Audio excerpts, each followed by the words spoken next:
My name is Walter Slominski. I'm 27 years old. I live in Pearland, Texas, which is a suburb of Houston.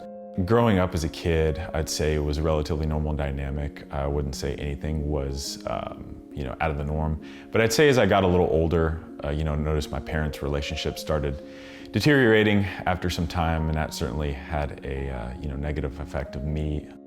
With seeing my mom kind of, I guess, in a sense, abusing herself with drinking and kind of, rejecting the relationship with my dad, and which then led them to separate.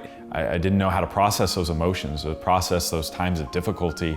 Me kind of being the only one, as the only child in the family, really have anyone to turn to. In that turn, you might, turn to things that aren't good, and to fill that void.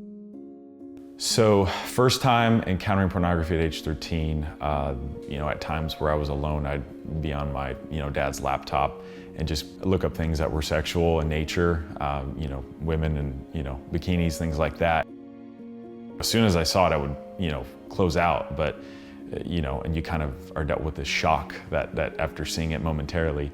But then, after that first time happens, you eventually get back to that kind of same routine of, being alone with the laptop, looking up things that were, sexual in nature, and then boom, here was another encounter. So really my use of pornography from age 13 to 16 was not an everyday thing, or maybe it was like a once a week thing when I, was able to find myself alone on my dad's laptop. But when I got a smartphone at age 16, it just became rampant, right? You just started watching more than just photos. It was videos of, sexual acts and things like that. I knew it was wrong, but it was so hard to say no, especially as a young 16-year-old.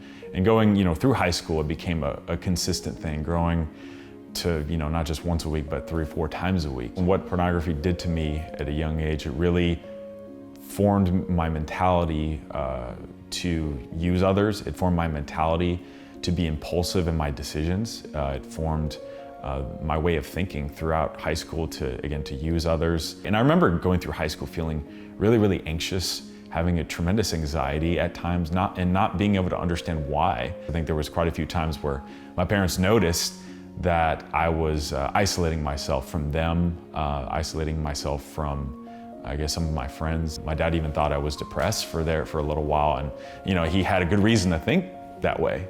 But looking back, it had a lot to do with pornography and masturbation through high school. Probably towards like 18 years old, I turned to marijuana, smoking marijuana, hanging out with the wrong crowd, going to parties, drinking alcohol at 18, years old. When you have this tremendous void, right? When you're filling it with, sewage water, which is what pornography is, right? Kind of comparing it to something, that will never fill the void in your heart, right? Because pornography and masturbation was a barrier to having a true relationship with another woman. It was hard for many years, even like having, just casual conversations with, girls at work, or, maybe a woman I was interested in at like 19 years old or something. Like your first reaction is like, how can this get to the next step of, sexually using this person? I knew this was going to lead me to a path of suffering and darkness. It was going to lead me to a path of isolation from others, my own family, my own friends, and especially from God, and realizing that I needed to change. I definitely started to take steps like to try to block the internet, block certain websites on my phone. But I remember it being tremendously difficult to overcome pornography, even with those first steps, right? I'd say a great turning point in my battle against pornography and gaining freedom was really when I started dating Magdalena. My relationship with her started to make me realize where I was going with my life and the certain habits I had, and that I knew like pornography was not compatible with a relationship. I knew that it was not going to be something that could continue if I wanted to have a beautiful relationship with Maggie. So I got a subscription to Covenant Eyes, and I had one of my friends from San Antonio, be my accountability partner.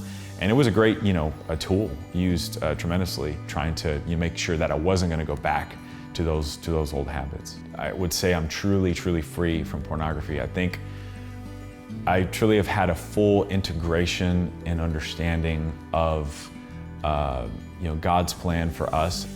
Being free from porn, again, it gets you out of that mentality of, me first, right? When you use pornography, it really, again, it trains you to think about yourself, right?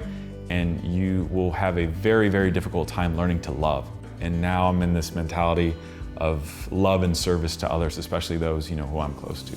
There's always hope. There's always the light at the end of the tunnel. Can we do it on our own? Specifically, no, but through God's grace, through the love of God, and through the Holy Spirit, change is absolutely possible.